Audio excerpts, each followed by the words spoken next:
secondary school. The country's school uniform policy has until now left the individual schools the responsibility of picking the colors and designs of the uniforms students and pupils will wear, at least in public schools. Now the government has given all indications that it is seriously thinking about changing this policy. Maybe if there was one uniform where you can be able to buy from any shop, it could reduce costs.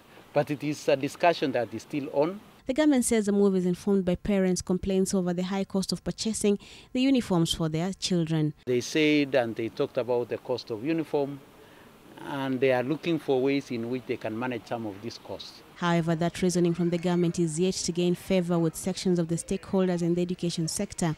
Parents say the move will be counterproductive even on the cost element.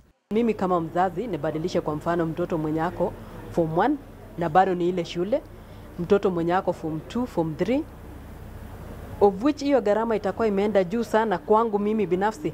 Kusema kwamba itakuwa bei kidogo itakuwa ni afadhali kwa mzazi, hiyo si sawa. Kwa sababu hiyo material ndio watu wananunua, wanakuja, wanashona in bulk, alafu watoto wakija, wakati wanakuja, wanauziwa mzazi kulingana na size yake. The cost element aside, the idea is also running into headwinds because of the security and discipline areas of focus. The government's proposal will have the same uniform differentiated only by the school's emblem. The challenges that would portend especially for identification purposes are also worrying for the parents. Kwa hii Kenya hatuna usalama vizuri, kwa hii watu kama Al-Shabaab, mtu anaweza toka sehemu mbalimbali anafaa uniform kwa sababu inafanana kwa Kenya mzima, akuja atekeleze maovu kwa town ama kwa shule, halafu hatutajua huyu ni mwanafunzi ama huyu ni chambazi. Huwezi kuchukua identity card iwe moja.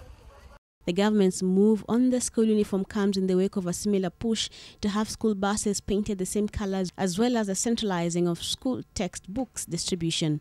However, parents say the uniform issue is premature. Kuna vitu ambayo ni ya maana ambaye serikali wanaweza fanya kuliko mambo ya uniform. While the idea of the single school uniform remains just that, an idea under discussion, the ministry is seeking to reassure its stakeholders that it will only move on from a thought to implementation once all stakeholders are in agreement.